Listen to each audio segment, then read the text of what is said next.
In the peaceful town of Camden, New Jersey, a dark chapter in American history was about to unfold.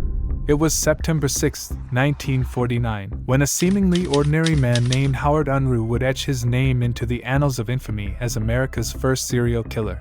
Howard Barton Unruh, a World War II veteran, returned home to Camden with hopes of leading a normal life. However, the horrors he witnessed during the war had left an indelible mark on his psyche. Troubled and disillusioned, Unruh found solace in his secluded world, isolating himself from society. Unbeknownst to those around him, Unruh's mind had become a breeding ground for resentment and anger. Fueled by a deep-rooted hatred for his neighbors and society at large, he meticulously planned his revenge. On that fateful day, armed with a Luger pistol, Unruh embarked on a chilling rampage that would forever change the perception of safety in America. As the morning sun rose, Unruh set out on his murderous spree. His first target was his next-door neighbor, Joseph Pilarchik. Without warning, Unruh approached him and fired multiple shots, ending Pilarchik's life instantly. The echoes of gunshots reverberated through the quiet street, creating an atmosphere of terror. Unruh's rampage continued unabated, as he methodically targeted anyone unfortunate enough to cross his path. In just 12 minutes, he murdered 13 people and wounded 3 others.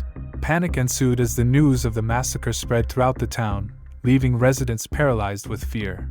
The police, ill-prepared for such an unprecedented act of violence, struggled to apprehend Unruh. They soon realized that their only option was to lay siege to his apartment, hoping to bring an end to the carnage. As night fell, the standoff between Unruh and the police began. For hours, the sound of gunfire echoed through the streets, punctuating the tense silence. Finally, the police managed to corner Unruh, and after a brief exchange of gunfire, they apprehended him.